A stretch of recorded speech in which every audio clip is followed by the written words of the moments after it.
La cruche, c'est la vie. Tu portes une cruche, il faut savoir que tu dois savoir donner ta vie. Une porteuse de cruche, c'est une femme qui marque la différence. Même si vous allez parler, dites tout ce que vous voulez dire. Avant, je sortais inaperçu parce que les hommes là venaient. Parce que les hommes là, quand ils venaient chez moi, c'était la nuit. Je les faisais entrer dans la cachette. Moi-même, je ne voulais pas me faire voir. Mais maintenant, ce n'est pas en cachette. Bien-aimés dans le Seigneur, nous vous saluons et nous sommes dans votre émission Parlons de Christ sur les plateaux de CDAU TV. Et je vous salue personnellement, vous qui nous suivez de partout. Et nous recevons vos messages. Nous sommes très très heureux que vous nous suivez, que le Seigneur vraiment vous bénisse.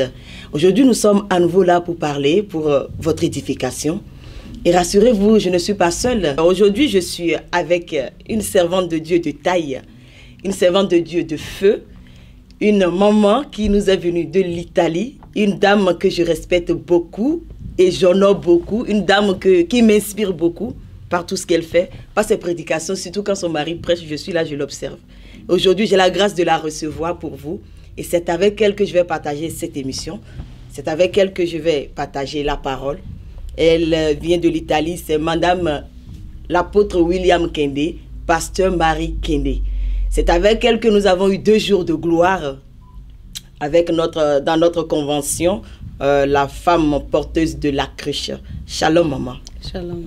Je suis très heureuse de vous recevoir dans notre émission Parlons Christ. Pareillement. Et si vous avez un mot, un coucou à faire à nos téléspectateurs, ceux qui nous suivent, parce que certainement les gens attendent cela.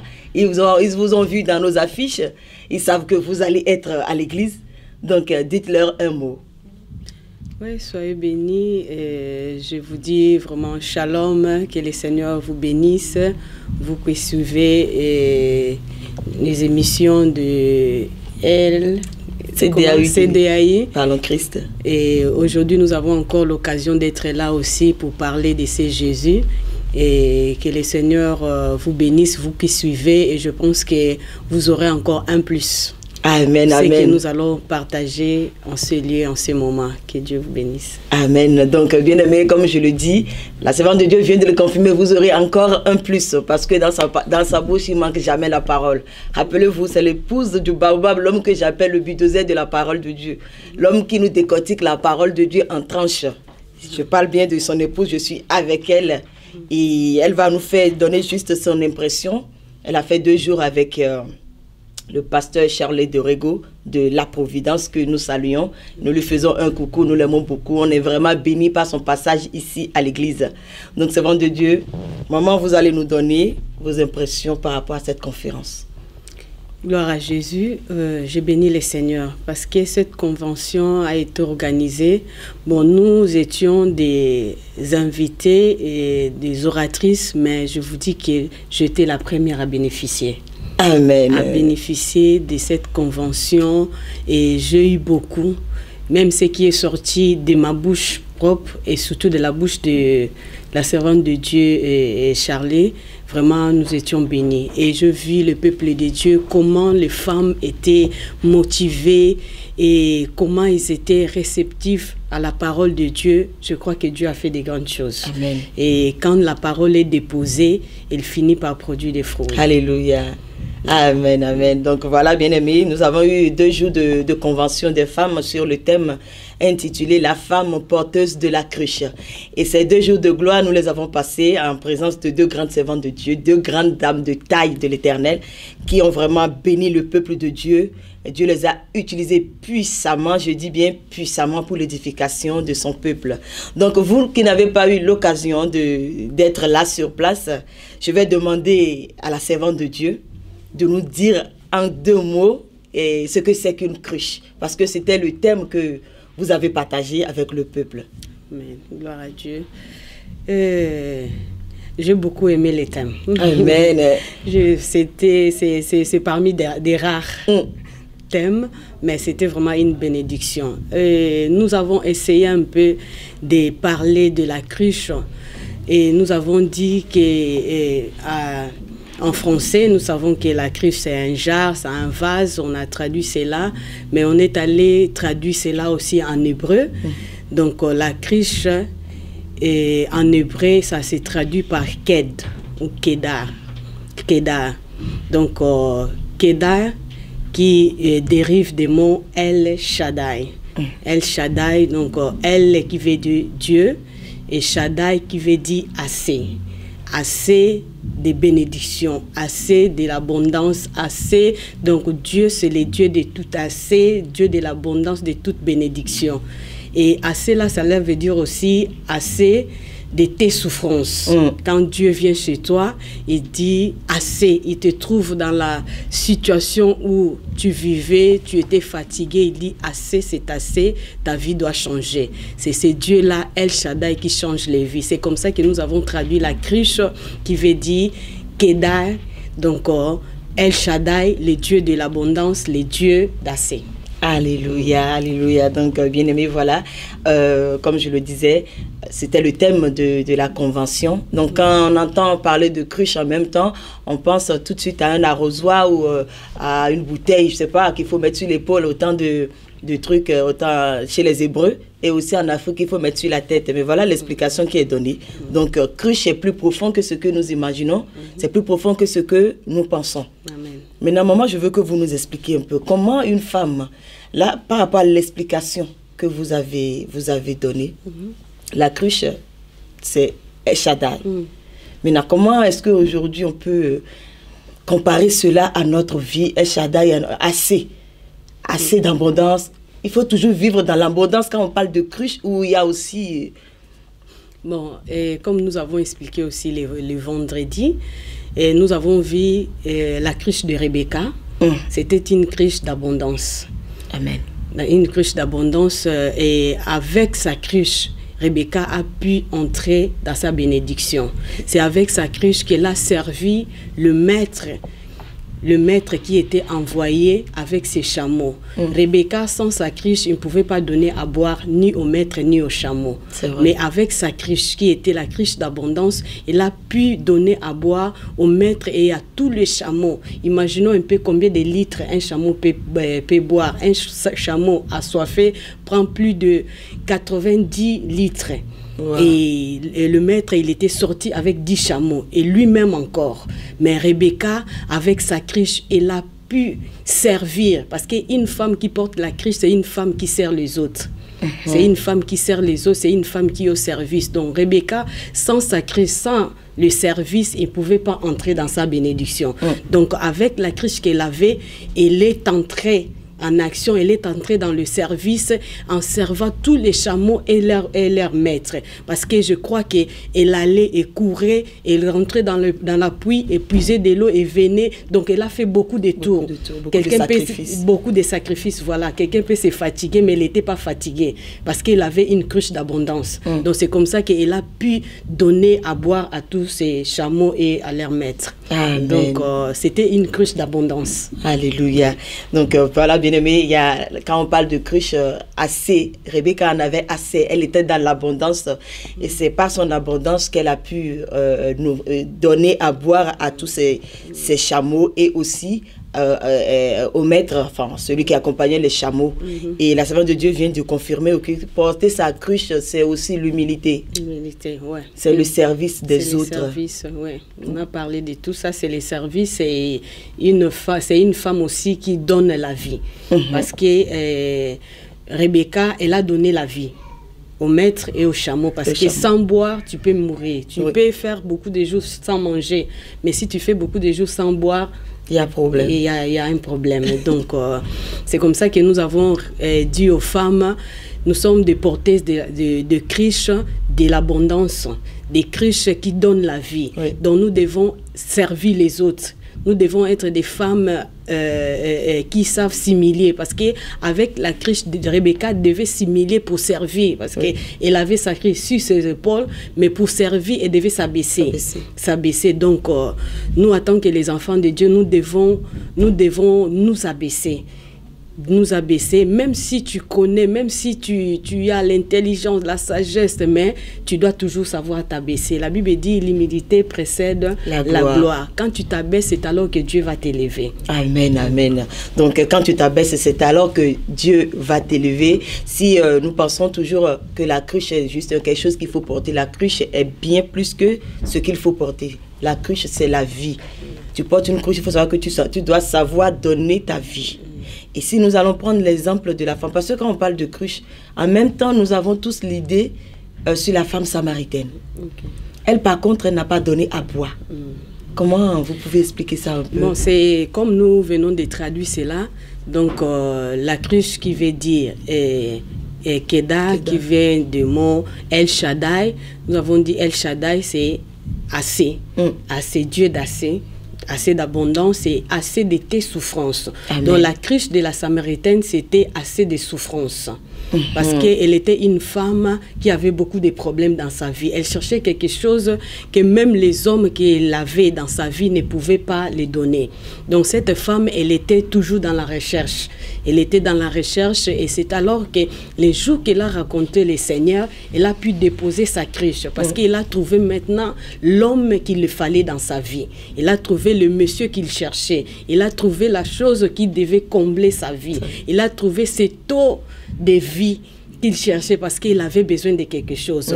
Et c'est comme ça que Jésus est venu dans sa vie pour lui dire assez de tes souffrances, assez de cette vie-là que tu menais, assez, et ta vie doit changer. C'est comme ça que Rebecca, la femme samaritaine, elle a déposé sa cruche qui était la cruche des souffrances. Amen, amen.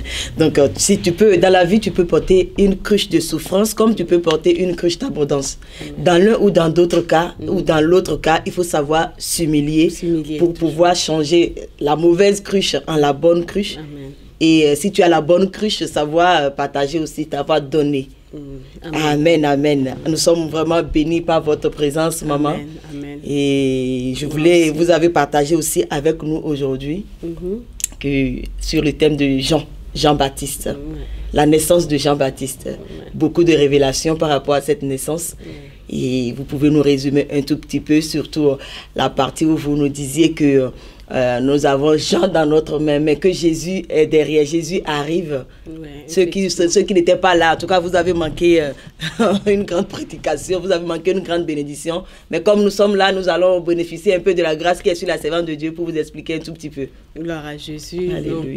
Aujourd'hui, nous avons parlé de Dieu qui change les noms, Dieu qui t'appelle à un autre nom. Nous avons vu la vie de Zacharie et Élisabeth, ils étaient déjà des vieux. Mais ils attendaient une promesse. Ils attendaient parce qu'ils avaient des promesses de Dieu aussi dans leur vie. Et cet homme qui s'appelait Zacharie, en fait, son nom voulait dire Dieu se souviendra. Dieu se souviendra. Et sa femme qui s'appelait Élisabeth, son nom voulait dire Dieu a fait un vœu ou un serment. Et voilà le deux, Dieu se souviendra et Dieu a fait un vœu, ne vivaient pas encore leur bénédiction. Ils étaient là, ils n'avaient pas d'enfant. Ils attendaient un enfant qui ne venait pas, mais ils continuaient quand même à servir. Ils continuaient toujours à aller au temple et à faire ce que Dieu les a appelés à faire. C'est comme ça que nous, les enfants de Dieu, quels que soient les problèmes, quelles que soient les difficultés, mais si Dieu nous appelle, nous devons être là dans son service. Même si aujourd'hui nous ne voyons pas. La Bible dit c'est une promesse. Elle marche, la promesse marche, donc nous devons l'attendre. Donc, même si elle tarde, donc pour dire qu'elle va tarder, mais elle finira par s'accomplir. Donc, même si la promesse tarde, on est là, on l'attend et elle s'accomplira. Et nous avons vu la vie de Zacharie et d'Élisabeth. Je crois que quand Zacharie, ou bien Élisabeth appelait son mari Zacharie, il disait Dieu se souviendra. Et quand Zacharie appelait Élisabeth, il disait Dieu a fait un vœu, mais les deux ne vivaient pas encore. C'est comme si Dieu se souviendra du vœu qu'il a fait. Voilà, mais ils ne vivaient pas encore la bénédiction de Dieu dans leur vie, mais ils continuaient de faire l'œuvre. Et en faisant l'œuvre de Dieu, c'est là où Zacharie a raconté le Seigneur. Dans son service, l'ange lui a apparu pour accomplir et la mission de Dieu dans sa vie. Et là où Zacharie a raconté le Seigneur, a raconté l'ange l'a parlé de l'arrivée de Jean-Baptiste, et nous avons vu que Jean-Baptiste était venu, et Jean-Baptiste, et le nom de Jean signifie grâce. Grâce. Donc quand Zacharie a eu Jean-Baptiste, le jour de sa naissance, quand il est présenté devant le Seigneur, Zacharie, il était un sacrificateur, mais en ce moment-là, il est devenu prophète. Il commence à prophétiser, à dire des choses que les prophètes, dans les temps anciens encore, ils avaient prophétisé, qu'un sauveur nous est donné, et un sauveur est né dans la maison de pourtant, David. c'était pas Jésus qui était pourtant, né. il n'avait pas Jésus entre ses mains, il avait Jean-Baptiste. Ce qu'il disait ne concernait pas Jean-Baptiste. C'était les paroles qui concernaient Jésus, mais continuait à dire. Pour dire que quand tu as Jean entre tes mains, cela veut dire que Jésus arrive. Amen. Donc Jean précède l'arrivée de Jésus. D'ailleurs, Jean lui-même, c'est lui qui prépare les chemins. Donc quand tu as Jean entre tes mains, sache que Jésus arrive. Sache que le chemin est en train d'être préparé. Voilà, parce qu'en ce moment-là, Marie était enceinte, mais Marie était enceinte de Jésus, c'était encore à peu près 3 mois. 3 mois, mais il était déjà dans le chemin. Oui. Donc, quand on a déjà Jean sûrement, quelles que soient les montagnes, quels que soient des problèmes, des situations, Jésus arrivera. Amen. Et si Jésus arrive, c'est lui le sauveur, c'est lui le libérateur, c'est lui qu'on attend. Amen, amen. Donc, voilà ce que nous avons vécu aujourd'hui.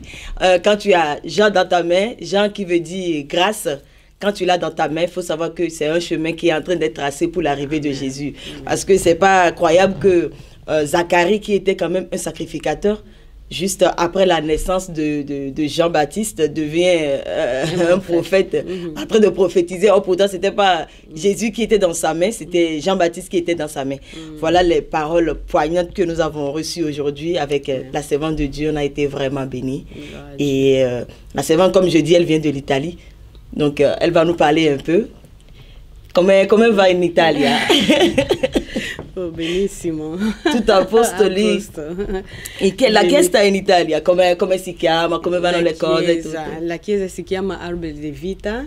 E così noi siamo lì, il Signore ci ha messo lì, anche se l'Italia è visto un po' un paese così lasciate, abbandonate, però ci sono ancora gli uomini di Dio e servi di Dio in quel paese.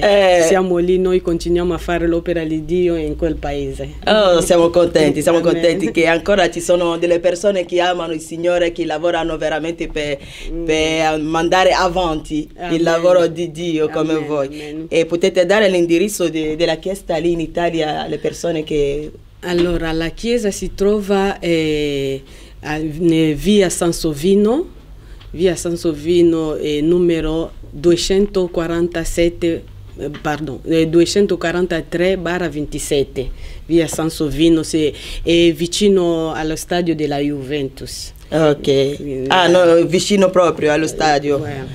Ok, e se avete una parola a dire alle persone d'Italia, della Chiesa, tutto. Ok. E miei amici, miei fratelli e sorelle in Italia, veramente siamo con Dio, Dio è con noi. Qualsiasi problema e difficoltà che vediamo oggi, ma sappiamo che abbiamo Dio. È come avere già Giovanni nelle nostre mani. Se sappiamo che abbiamo Giovanni nelle nostre mani, sappiamo che Gesù arriverà. La liberazione dell'Italia anche arriva. La liberazione del popolo di Dio in Italia arriva. La benedizione arriva.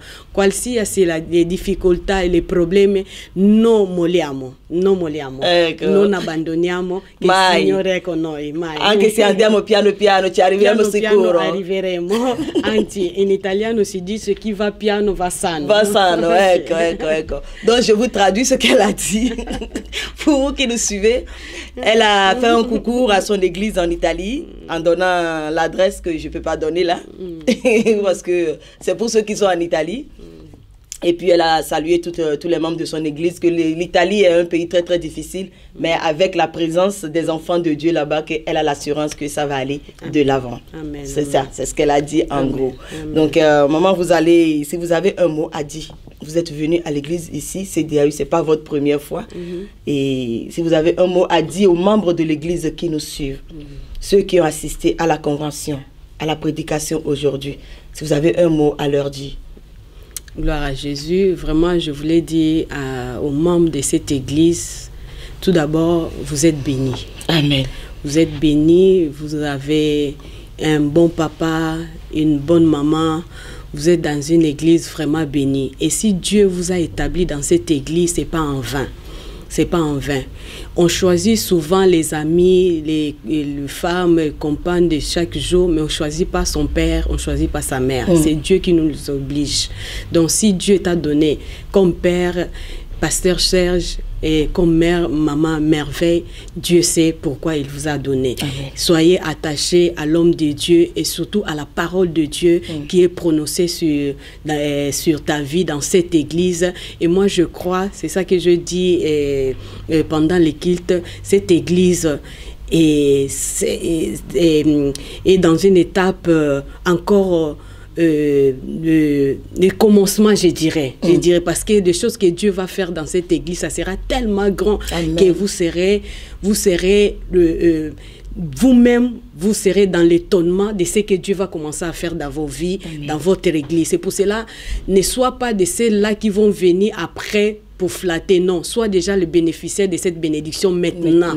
Commence déjà à t'attacher. Aime ton église, sois là, sers le Seigneur et ensemble, Dieu va vous élever, Dieu va vous faire monter jusque là où il veut vous voir. Amen, amen. Que le Seigneur vous bénisse encore. Amen. Que le Seigneur vous bénisse comme la prédication aujourd'hui avec la servante de Dieu.